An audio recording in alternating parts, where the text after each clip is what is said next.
So if I want to perform the deletion operation, since if there is no element we cannot delete, so first we have to check the underflow condition. If top equal to -1, it means there is no element present, so it will print empty, or you can say underflow. Okay, else, so in else part normally we just perform top minus minus, but if you want to store the element that you have just deleted, then you can write it like this: x equal to a top minus minus. Okay, so what is the meaning of this statement? The meaning of this statement is x equal to a top. So this is the element that you have just deleted, which I have stored in x, and then I am decreasing the value of top equal to top minus 1. The combination of these two is written here. Okay, so x, you can say x is the last deleted element. So this is your pop operation. Okay, normally if you write them in function, then in case of pop it should return the deleted element. Okay, clear? And if you write a push function, then it should take the new element.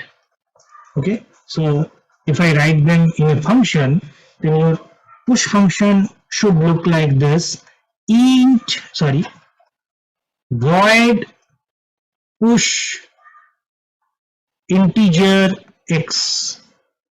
It should take one element, correct? So it is taking one element. This is the element. First you have to check the if condition, overflow condition, else you have to write a plus plus top equal to x. Done. If you write the pop function, then it should return the deleted element. So it is returning integer, considering we are going to insert integer array or integer elements. First you have to check the condition of underflow, else x equal to a top minus minus, you have to initialize the variable x and then return x. Since this function is returning the integer value, so return x. So normally this should be the implementation of push and pop function using array. Obviously you have to take instead of writing a, you can write it st array name. Instead of a, you can write it st array. So you have to declare it like this: int st. Then suppose we are using the term max size, which we will macro or preprocessed like this has defined max size, say 10. Okay, this is one thing that you have to declare globally, and the another thing that you have to declare globally is top variable.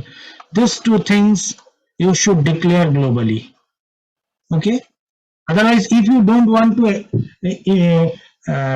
initialize them globally, you have to pass them in these functions. You have to pass them the stack and the top pointer. Okay. So better you declare them globally outside the functions. Now how to display the elements in the stack? So in stack it is always starting from the 0 element and it will move up to the last pointed element, that is the top. Top is pointing at the last inserted element. So you will print it like this. Better you print it in a form of stack. So in this format you should print. So we are printing it like this.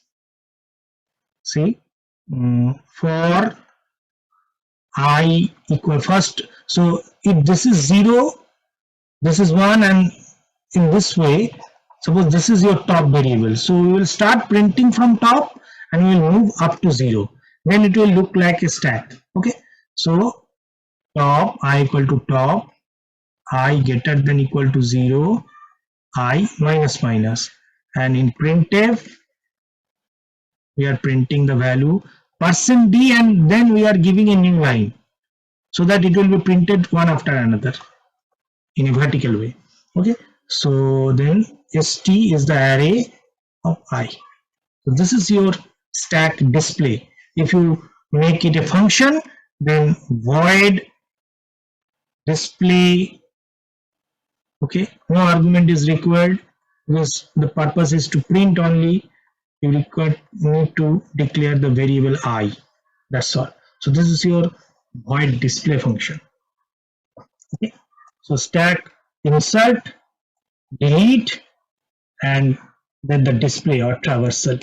These three are the most important functions in case of any data structure. So this is the implementation using array. Now how to implement them using using linked list? See, again, very easy. So instead of head pointer, we will call it top pointer. So what is the initial value of top when there is no element? Top is null. So this is my first data that I am going to insert. So this is my first data, say 5. Okay, so top is always pointing where? Top will always point to the last inserted element, correct? Because from the variable top, or from top, you will start your deletion because this is one end. So if I will insert this, so for the first case it is very easy. If top equal to null, just like linear linked list, top equal to NW. Okay, done. So your picture becomes top, and this is the first node. Now what happened if I add another node? So it is already written that top will always point to the last inserted element. Which one is the last inserted element? See, 7 is the last inserted element. Last means current. Here last means current. Okay, so which one is the last inserted element? This one. So top should point into this. It means I will always do a picture like this. It means I will always perform insertion at the front. Insertion at the front. প্রত্যেকবার আমরা স্ট্যাকে insert যখন করব এই কনসেপ্টটাকে apply করব, insertion at the front. Insertion at the front means we have to modify the value of top. So first you have to do this, then you have to do this. So else part, what will be written in else part? It will be written like this: NW arrow LK equal to top, and then top equal to NW. Done. This will be repeated. In push function, this will be repeated. Okay, logic clear? This is for insertion, push operation. Now how to implement the deletion? Now see, in push operation, since it is a dynamic memory allocation, you can avoid the overflow condition. But in case of deletion or pop operation, you have to mention the overflow condition. Sorry, underflow condition. It is if top equal to null. If top equal to null, then you have to print underflow or empty. Correct? There is no element to delete. Empty. You have to write this. Else, if already there is a linked list like this, top, this is the first node, this is the second node, There's a third node like this, 3, 7, 5. Okay, so always you will delete from the front. So deletion is also from the front. Okay, so top will point to this. So what you will write, top. Okay, before that, C or T equal to top. One pointer is set into this position because we have to free the memory. Since we are deleting it, we have to free the memory, and before that we have to print the data what we have deleted. So T equal to top, T is pointing to the first node, then top becomes top arrow LK, it means top will point to the next node. Done. When x equal to t arrow dt, the data part is stored in a variable x because we have to return it because this is pop operation, and then free t. Whatever is pointed by t pointer, that memory will be free.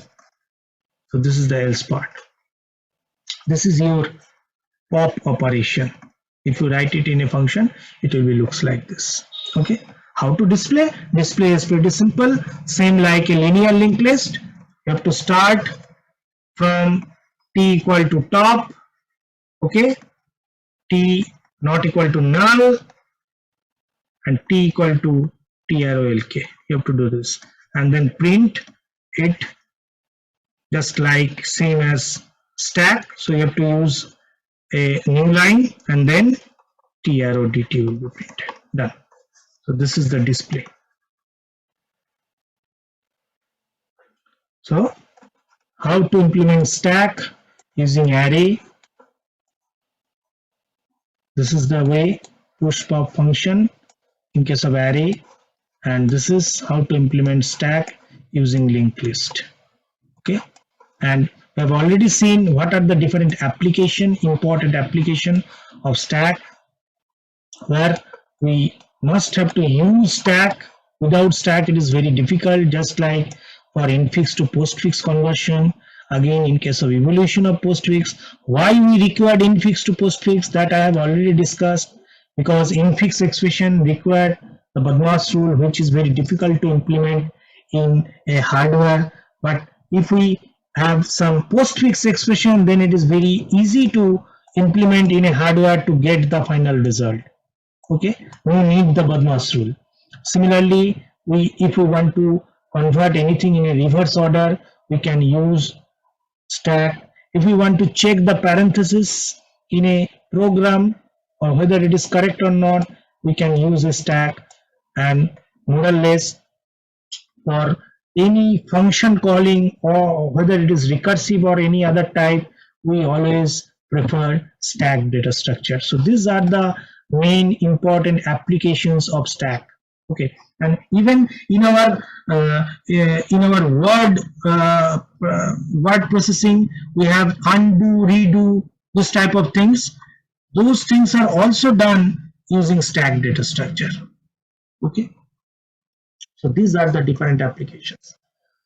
So with this, I'm ending today.